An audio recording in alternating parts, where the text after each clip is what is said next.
Samalkot railway స్టేషన్లో శుక్రవారం station master Ramesh ఆధ్వర్యంలో అమృత్ సంవాద్ కార్యక్రమం జరిగింది.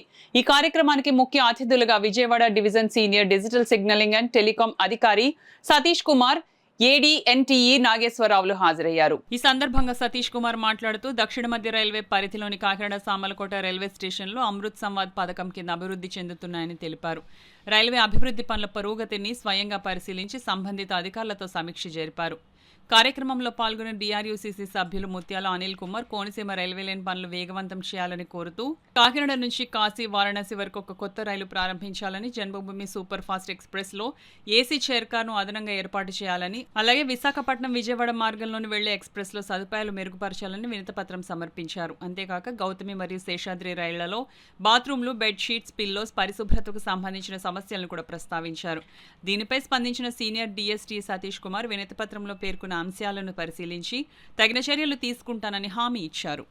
ఏదైతే జన్మభూమి విశాఖపట్నం నుంచి సికింద్రాబాద్ వెళ్ళే జన్మభూమి ఎక్స్ప్రెస్ ఉందో సార్, అది ఏసీ చైర్ కార్లోని ఒకటే కంపార్ట్మెంట్ పెట్టారు సార్. అది పబ్లిక్ ఎక్కువ డిమాండ్, అంటే ఎందుకంటే మిడిల్ క్లాస్ పీపుల్ లైక్ ఇప్పుడు మన మోడీ గారి అభివృద్ధి కార్యక్రమాలు చూసి ఎంతో మంది ప్యాసింజర్స్ ఏసీలోకి ఎక్కువ రైల్వే డిపార్ట్మెంట్ ద్వారా మనం ఏమైనా యాడ్ చేయగలిగితే కనుక ప్యాసింజర్స్ అది చాలా యూస్ఫుల్ అవుతుంది సార్. అట్లాగే ఈ జన్మభూమి ఎక్స్ప్రెస్ అనేది అనపర్తి స్టేషన్లో స్టాప్ ఉంది సార్. అనపర్తి స్టేషన్లో, ఎందుకంటే Anaparthi is a neutral point sir. అక్కడ ఇంచుమించు 40-45 విలేజెస్ కవరింగ్ అయ్యి అదొక సెంటర్ పాయింట్ కింద అనపర్తి స్టేషన్ ఉంది సార్. అక్కడ నుంచి ప్యాసింజర్స్ చాలా సఫర్ అవుతూ రాజమండ్రి మూవ్ అవుతూ అక్కడ ట్రైన్ ఎక్కాల్సి వస్తుంది సార్. ఏదైతే జన్మభూమి ఉందో అది, ఎందుకంటే వాళ్ళకి వాణిజ్యపరంగా కానీ హైదరాబాద్ లో హాస్పిటల్ సంబంధించిన విషయాల్లో కానీ వీరికి ఎంతో సూటబుల్ అయిన బండి జన్మభూమి సార్.